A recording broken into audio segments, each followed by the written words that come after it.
Hello दोस्तों, नमस्कार। आप सभी का स्वागत करता हूं अपने यूट्यूब चैनल पे। आज बात करेंगे रियल जीडीपी।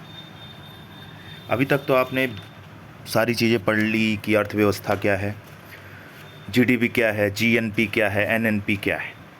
अब आज हम बात करेंगे एक बेहतर मुद्दे पर, और वो बेहतर मुद्दा है कि रियल जीडीपी क्या होती है और नॉमिनल जीडीपी क्या होती है। आप ये जान के रखिएगा कि जीडीपी की अभी तक तो जो परिभाषा थी कि हम बाज़ार मूल्य के समग्र योग पर निकालते थे, बाज़ार मूल्य पे ही निकलता था हमारा जीडीपी। वो इसलिए निकाला जाता है बाज़ार मूल्यों पर क्योंकि वही एक तरीका है, मतलब वो आसान तरीका है कि एक एवरेज तरीके से हम जीडीपी को उस पर निकाल लेते हैं। परंतु यहाँ पे बात करते हैं कि यहाँ देखिए, अब रियल जीडीपी क्या होता है। जैसे कि अगर आपसे कोई कह दे कि 2022 में आटा 5 रुपये किलो था और 2023 में वही आटा 10 रुपये किलो हो गया, तो इसका मतलब अगर इस हिसाब से अगर जीडीपी की गणना की जाएगी तब तो हम 100% ग्रोथ पे हैं, मतलब हमारी ग्रोथ काफ़ी अच्छी है। लेकिन नहीं, जीडीपी का मतलब होता है प्रोडक्शन के ग्रोथ पर, कि प्रोडक्शन का ग्रोथ कितना है, ना कि वैल्यू का ग्रोथ। याद रखिए, फिर से एक बार दोहरा रहा हूँ, जीडीपी या जीएनपी या एनएनपी,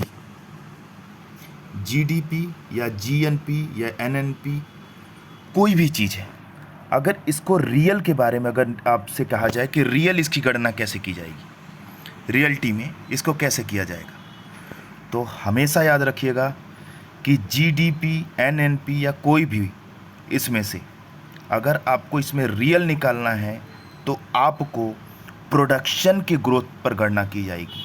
प्रोडक्शन का ग्रोथ कितना है उस पर गणना की जाएगी, ना कि इसके मूल्यों पर। सपोज करिए 2011 में किसी वस्तु की कीमत 5 रुपये थी और 2012 में उस वस्तु की कीमत 10 रुपये होगी, तो क्या जीडीपी का ग्रोथ हुआ? नहीं, इसमें क्या हुआ? इन्फ्लेशन हो गया, यानी महंगाई हो गई।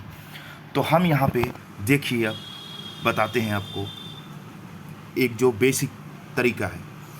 यदि जीडीपी, जीएनपी या एनएनपी आदि को स्थिर मूल्यों पर निकाला या कैलकुलेट किया जाता है तो उनके आगे वास्तविक या रियल शब्द का प्रयोग किया जाता है। समझ में आया?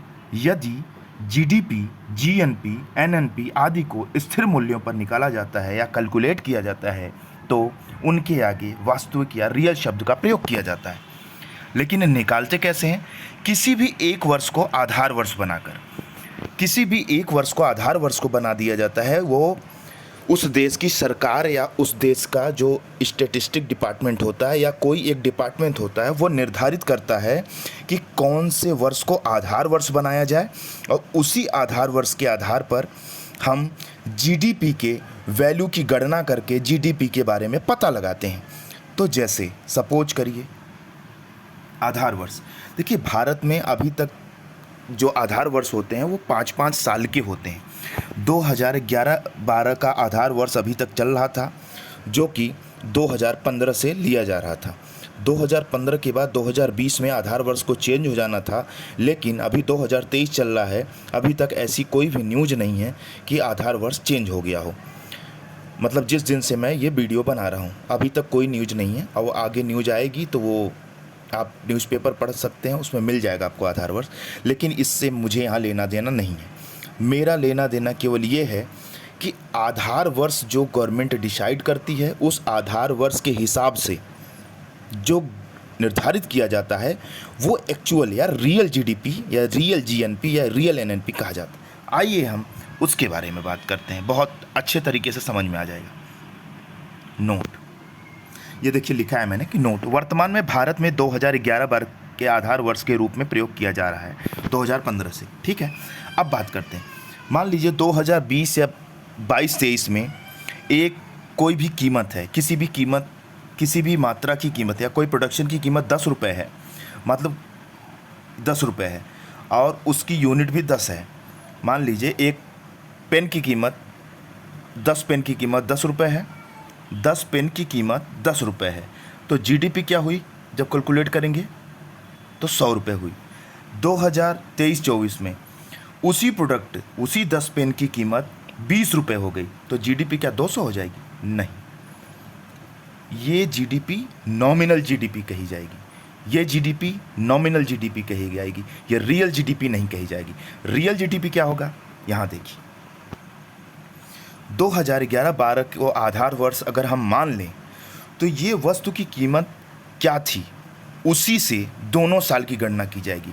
अब देखिए 2011-12 वर्ष में मान लीजिए उस पेन की कीमत, उस 10 पेन की कीमत थी मान लीजिए 5 रुपये, उस 10 पेन की कीमत थी 5 रुपये, लेकिन 2022-23 में 10 रुपये और 2023-24 में 20 रुपये थी, तो ये जीडीपी के ग्रोथ में नहीं आएगा।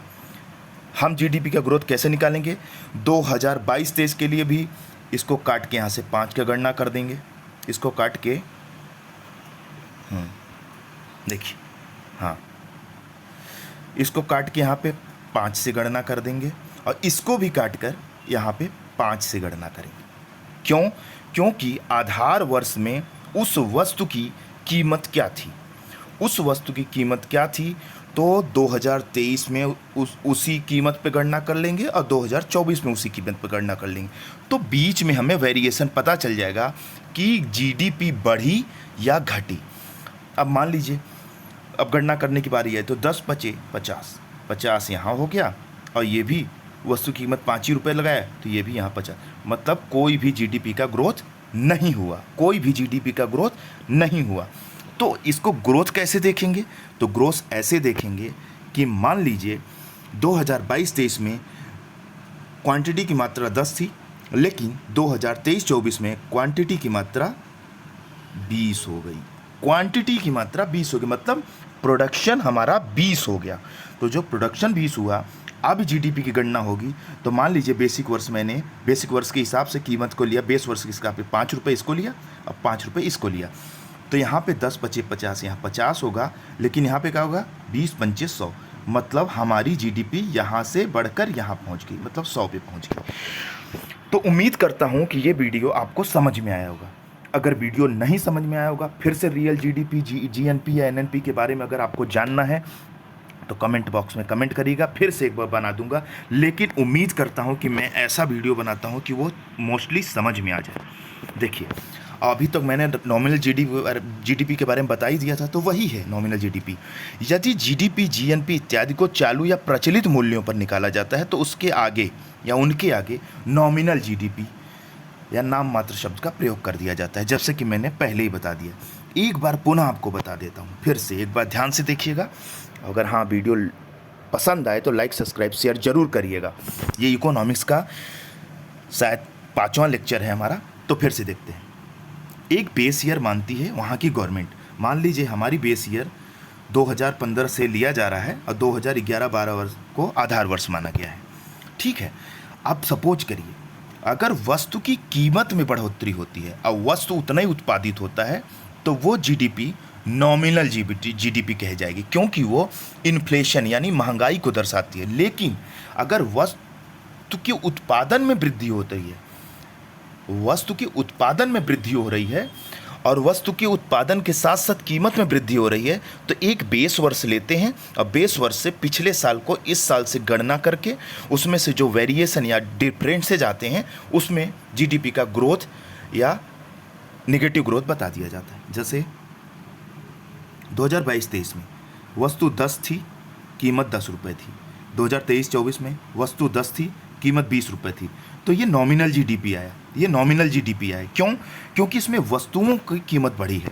लेकिन अगर आधार वर्ष के हिसाब से देखें तो उस वस्तु की कीमत मान लीजिए हम आधार वर्ष में 5 रुपये थी, तो 10 रुपये इसमें 5 करेंगे तो 5, ये भी 10 का है, 5 करेंगे तो 5, ये 50 ये हो गया, 50 ये हो गया। लेकिन अगर आप देखते हैं कि जीडीपी की ग्रोथ हो रही है, तो ग्रोथ कब मानी जाएगी? जब यहाँ पे 10 मात्रा है और यहाँ पे हम 20 मात्रा कर दें, उसी प्रोडक्ट की 20 मात्रा कर दें, मतलब प्रोडक्ट का उत्पादन है जो प्रोड्यूस है, प्रोडक्ट का जो प्रोड्यूस है वो बढ़ गया, उत्पादन बढ़ गया, तो क्या होगा, अब बेस ईयर निकालेंगे तो यहाँ पे अगर 5 रखेंगे तो यहाँ 85 आएगा, लेकिन यहाँ पे वस्तु की मात्रा बढ़ गई और कीमत बेस ईयर से 5 रुपये निकाल दिए, तो ये कीमत हो गई 20, 25, 100 रुपये। तो मतलब हमारा जीडीपी पिछले वर्ष की अपेक्षा इस वर्ष ज़्यादा है। तो जीडीपी का मतलब होता है जब प्रोडक्शन ज़्यादा होगा तो रोज़गार ज़्यादा मिलेगा, तो रोज़गार से ही संबंधित जीडीपी होता है। तो मूल्यों पर इसलिए निकाला जाता है क्योंकि उसकी गणना करने में आसानी हो, एक एवरेज मिल जाती है। लेकिन वास्तव में जीडीपी तब अच्छी मानी जाती है, ग्रोथ अच्छी तब मानी जाती है जब प्रोडक्शन ज़्यादा हो और मांग ज़्यादा हो। ठीक है, तो बहुत बहुत धन्यवाद। और आपको ये वीडियो अगर पसंद आया होगा तो लाइक, सब्सक्राइब, शेयर करते रहिए। जय हिंद, जय भारत।